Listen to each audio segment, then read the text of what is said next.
They fined him $750 for a cabin that had stood by the lake longer than the HOA itself had even existed.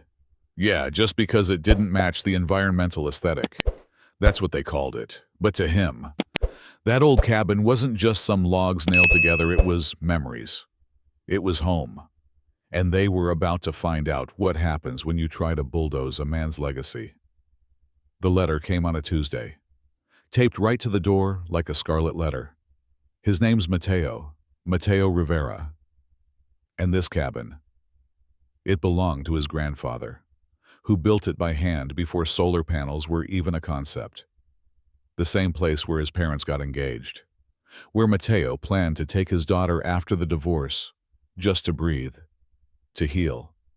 But now it was an eyesore, not sustainable enough, not sleek enough, not photogenic enough for a brochure. And the woman behind it all, Marlene Whitaker, head of the HOA and CEO of Whitaker Green Living. Blonde, polished, voice like a wellness ad. She smiled like a shark and spoke in buzzwords. Community harmony, eco-alignment, shared prosperity. But really, she just wanted that land for vacation rentals, for a 5-star resort. And Mateo's cabin. It was the last thing in her way. She offered renovation plans, solar, native stone, floor-to-ceiling windows. Sounded nice. But they required flattening everything. His family's fireplace. Gone. The porch his granddad carved initials into gone. She called it upgrading from a flip phone. Mateo called it erasing history. Let me back up a sec. Mateo did his homework, deep homework.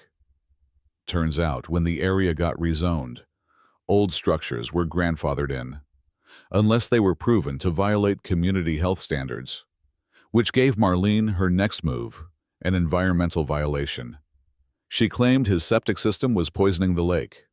Only problem? Half the test samples were taken underwater or on public roads. Fake, fabricated. Fraud.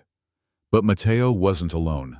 One knock on the right cabin door brought him face to face with Arturo Delgado, a retired preservation officer with a tan like tree bark and files thicker than a law book. Arturo knew how this game worked, and he had receipts, literally. And Marlene. Turns out she'd claimed over $2 million in tax credits for preserving historic cabins. But to get those credits, she had to swear no real historic structures still existed. Mateo's cabin proved otherwise. That made it a federal crime. They went to the community hearing, Marlene smug as ever, thinking she'd staged a perfect show. But Arturo brought backup press, preservation officials, and a court reporter. And when they played audio of Marlene threatening Mateo, the room froze. Her mask cracked. She screamed about illegal recordings, about privacy. But no one listened anymore. The predator had been exposed. 3 weeks later, her photo was on the front page, handcuffed, sunglasses off, hair a mess.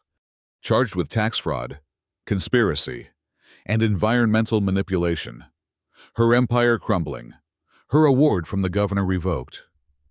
But the real win, Mateo sat on that same creaky porch, watching his daughter paint the old windows, laughing like nothing had ever been wrong. And then came the twist. Marlene sent him a letter from prison. Said he was right. Said maybe it had never been about cabins or awards.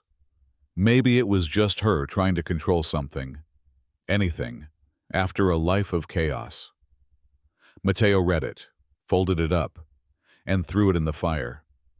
Because sometimes justice doesn't come with fireworks.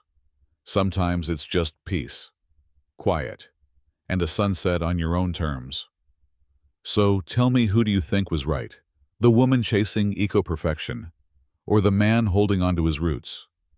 Drop your thoughts in the comments. Let's talk justice, power, and what it really means to belong.